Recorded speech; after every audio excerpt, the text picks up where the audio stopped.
What's going on, guys? It's your boy John the Liquidator coming back with another video. So it look like Coach Prime set the record straight about that Nebraska game and this upcoming CSU game. Guys, for this one here, we got to go all the way up to Boulder. Let's get it. Let's go.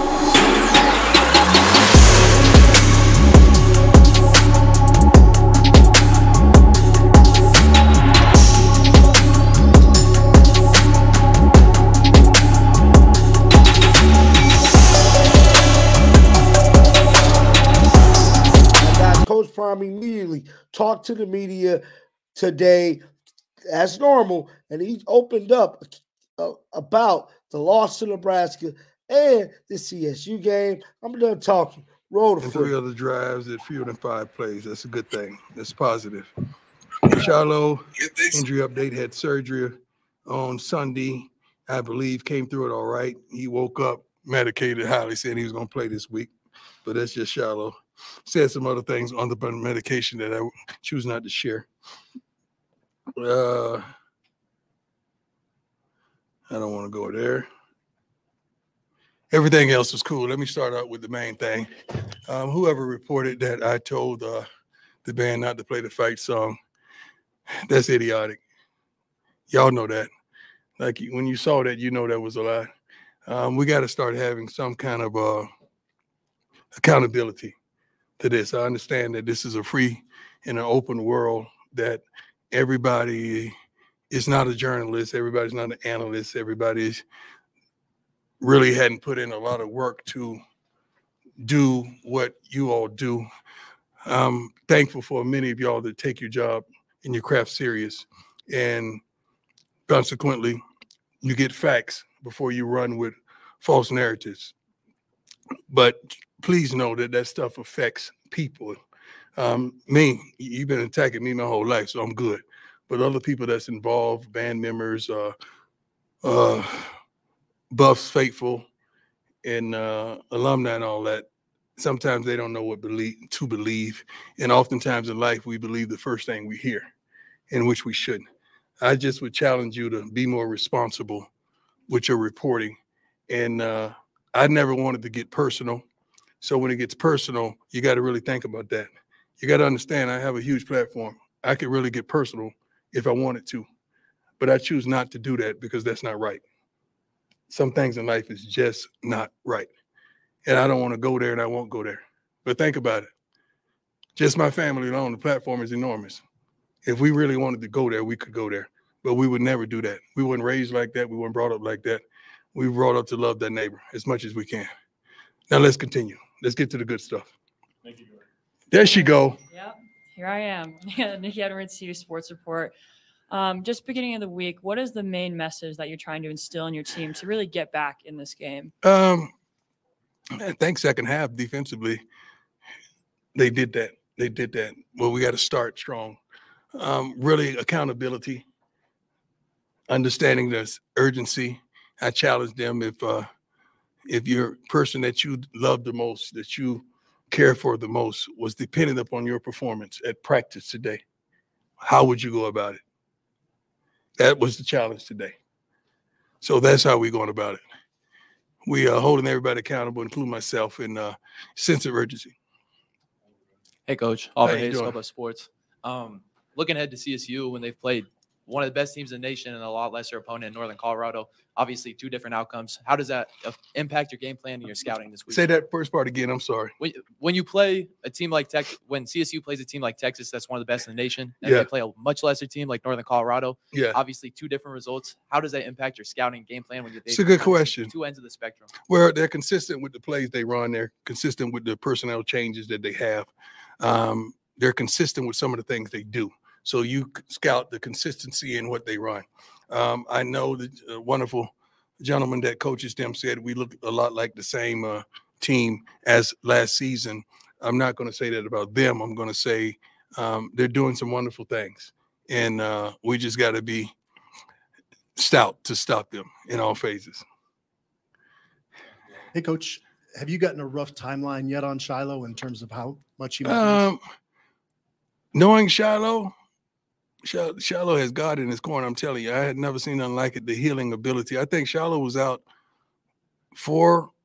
maybe 4.5 months with a knee surgery. I mean, that's how quickly he came back. Then coming back from a shoulder surgery as well. I mean, Shallow he has the hand of God on him.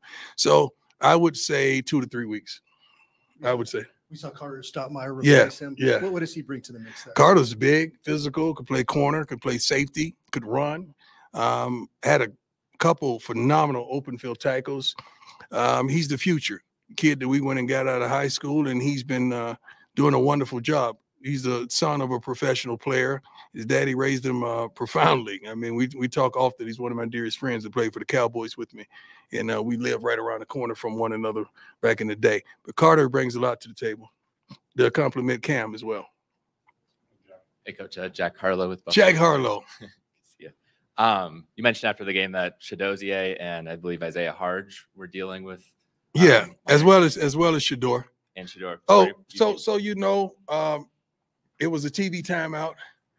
And the doctors don't want to take the guys out into the locker room while the play is going. So it's professional that you wait to a TV timeout to take the guys in the locker room to get them checked out. And some of you guys failed to mention that Shadozi was 10 steps in front of Shador when they were going in. Shadozi was 10 steps in front of Shador when they were going in to get checked out by the doctors.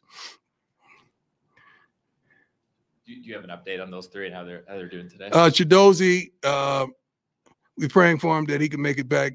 You know, I like to see one good day of practice before we put those guys out there. I don't know if Harge is going to play this week. Hayden, I think he's out. Yeah, I think he's out this week. Who else? That's it. I think that's it.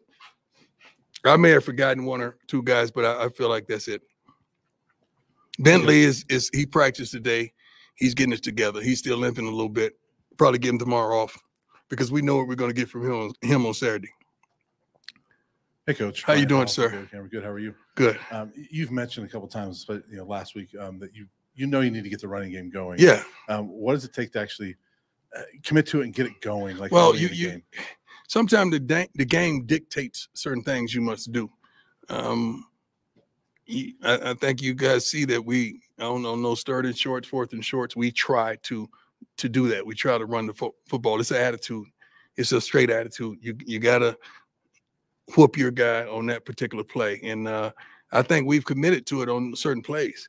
We just got to do a better job in getting to first down. Today we had 3rd and 1s. We had 3rd and 1 from the 35, I believe. A couple times. If they got the first down, they continue to drive. If they didn't, the next group is up. So we practice certain things weekly. It just depends on the flow of the game. But we got to do a better job of running the football. That takes a lot of pressure off your quarterback and make things easier for Pat. So as a follow-up to that, I know speaking to offensive linemen over the years, they love run blocking more than pass blocking a lot of times. I don't know about that. I don't know if that's a true statement. Okay. Well, I've had a lot tell me that. But either way. Have you talked to ours? I don't.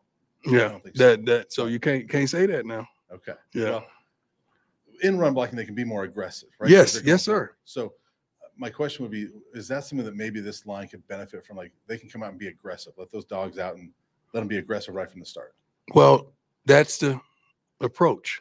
But you got to understand, when you're looking at certain fronts, you got to check out certain things because it's not beneficial. You got to play the game that tells you how to play it. So oftentimes, just look at the fronts and see why we do certain things, and it'll tell you if it's a heavy box, you're not going to be successful in running the football in that aspect. So sometimes the thought, what you're thinking. I'm sorry, my Florida come at me every now and then. What you're thinking may not be correct until you really watch the game closely and understand the box and understand the opposing team's tendencies. Hey, Coach, Ryan Scholes from Ralphie Report. So kind of building off the run blocking question, protections were an issue on Saturday, as you mentioned. Have you spoken to the offensive line since then to kind of instill confidence, and what have you said to the group? Of course. I feel like we got the right guys. you may see us shake something up a little bit. Phil Lodeholt is a wonderful offensive line coach. Pat does a tremendous job in calling plays, as he did the first game. So you just can't take a snapshot of one game and not understand the first game. Well, we have over 500 yards of offense. I ain't hear all these questions. But I understand it comes with the territory. So you got to ask them. But game to game, it's going to be something else. Like we go out there and run for a couple hundred yards, you're going to say, well, why didn't you throw on 3rd and 2? Why didn't you throw on 3rd and 2? You had a heavy box. You got to let Shedeur take those one-on-ones. So it's going to always be questioned, but we deserve it. When you lose, you're going to be ridiculed. You're going to be prosecuted and persecuted, and I'm good. I've been on the cross for a long time, and I'm still hanging. Coach, straight ahead. Brandon Kristoff from KOA and Guerrilla Sports. How do you impress upon your team that different rivalries mean different things? Because the Nebraska rivalry is a huge tradition, but CU and CSU, these are your neighbors that you deal with every day. So they know. Relay that. They know. I mean, all these kids have social media handles, and I'm pretty sure they know. They spend a quantity of time on social, so they know what time it is when they came here. It was explained from the former players, the players that we retained from last season, about how important these rivalry games are. But honestly, to tell you the truth, these games are truly important, but every game is a huge game for us. Every week is a huge game for us. John Treese, 9 News. What is maybe the benefit in playing an emotionally charged road game and then having another one the next week? Another emotionally charged road game. Oh, you mean 2 back-to-back? Yeah. The benefit is you got to get up. Prayerfully, you learn your lesson from a week ago, and you got to get up. You got to come out ready to play. From the first snap on, you got to be ready to play in all positions, all phases, coaching included. We got to be ready to coach. We got to be ready to play. We got to be ready to execute. You don't have time to wait to the second half to try to hit the engine light and turn the car on. You can't do that. You got to be ready to go. And I love it that they're on national television and they get to showcase their talents, as well as the same thing that bless you and shows your promise, so shows your inconsistencies. So you got to be careful of that. But if you prepare well during the week, you don't have to worry about being inconsistent. If you prepare well and study, you're going to be okay. And that's what we're impressing upon our team. Coach, how are you? Troy Finnegan, CU Sports Report. Following up on that first, does it make it easier to get up for this week after last year when they came in here and gave you guys a scare? No. Every game is, you got to get up for it. Last week was phenomenal. You got your butt kicked. So you got to get up. I mean, you know that. But it shouldn't matter. Like whenever you see somebody on that schedule, you're supposed to get up. I'm sorry. We should have to rah and psych them up and just fire them up to go out there and do what they're gifted to do. We just got to make sure they're prepared and they're studied and they're ready. And then on the offense, back quickly, we talked to Pat a couple weeks ago about his opening scripts. How much input do you have in that? And does that change after a week where you guys started really slowly on that side of the ball? You started slowly because a couple things transpired. I mean, the first ball got tipped, the second ball got dropped, and now you're in 3rd and long. So things like that play a tremendous role in what we do. And I think we came back the next series did not somewhat of the same, but close. I think we had another incompletion that we got to do a better job with that. Now we're backed up in our goal line and we make a crazy, not crazy. I wanted to say something else, but I can't say that. It wasn't profanity, by the way. But Shedeur has to be smarter from our end zone. Hey, Coach. Jason Jones, Sports Illustrated. Last week, there was an alleged racist incident. Lord. And I just want to know if you'd like to comment. Alleged, what was that? Racist incident after the game in Lincoln. I don't know anything about it. I heard about it, but you got to understand, whoever reported it, was it one of our guys or whatever? I don't know what said.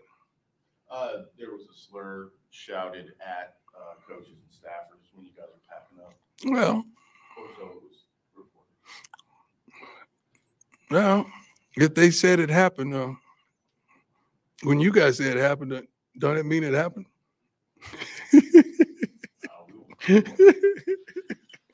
That was a good one, wasn't it?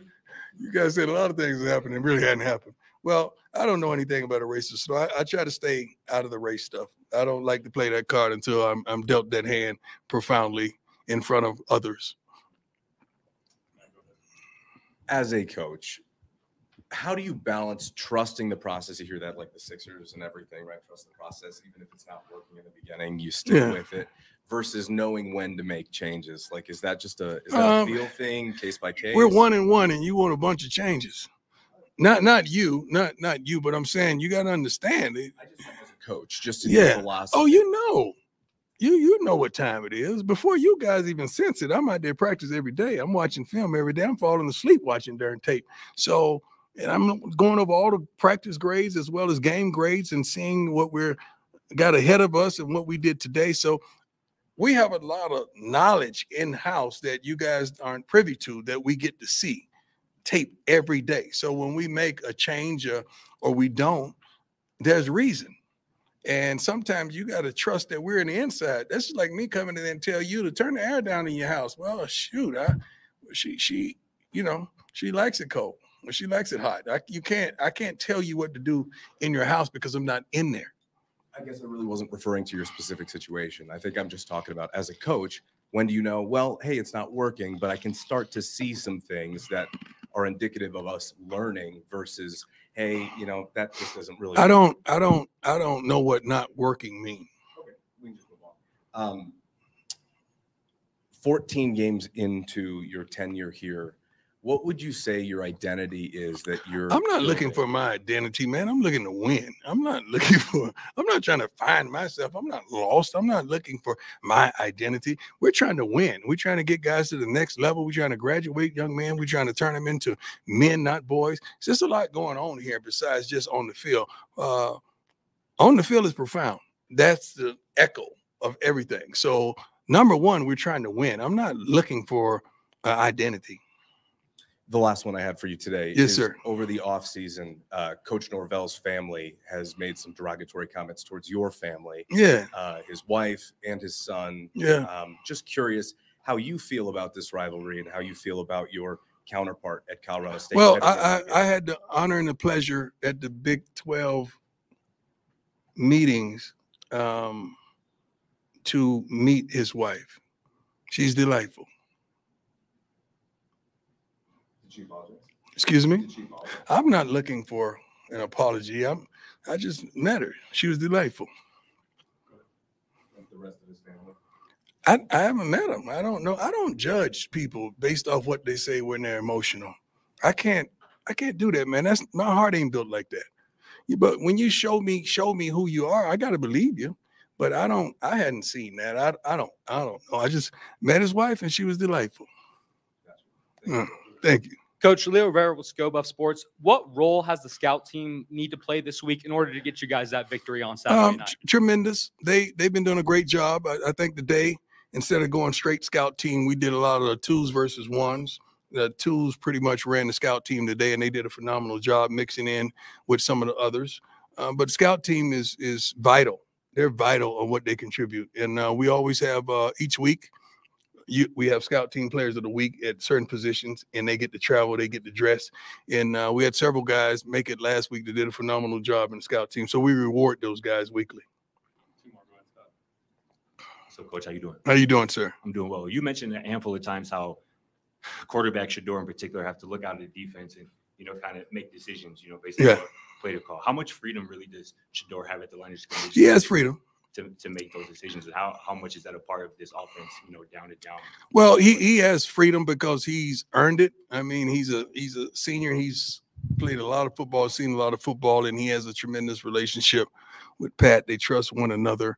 But you got to understand the mic cuts off at 15 seconds. So a lot of people, they may not show their hand until that time. So you may change it. They may change the look. So he may have to change the play based on the look. So, but he has freedom. Last one, Brian, go ahead. Hey, Coach, I just want to ask you one last sort of a lighthearted, non-football question, just because I talked to this gentleman the other day. But what impact does it have on your team to have DJ Fedora in there? DJ is awesome, man. I mean, you got to understand these guys either have on headphones or something. Everybody listens to music. And he does a wonderful job of mixing it up and appeasing everyone in the locker room. I think he got a few country ballads in there as well, you know, to satisfy that country bone that I may have sometime, others, Trevor and some of the other guys. But he does a wonderful job in mixing it up and putting a smile on the guys' faces and playing some of the hottest tracks that's out right now. He does a great job, and that's vital to these young men. They like to set the mood and the atmosphere for them to go out and play. So he does a great job. I'm proud of him. All right, thanks, Coach. That's it. Anybody else? You good? Everybody straight? Now, that was Coach Prime speaking about this upcoming game going up against CSU. He talked about the Nebraska game. And guys, it's all of the news that I got for you. Some more news come out about the Buffs dealing with Coach Prime this upcoming game. Count on me to let you know. Until next time, dog, shake the haters off. I'm out of here. Peace out.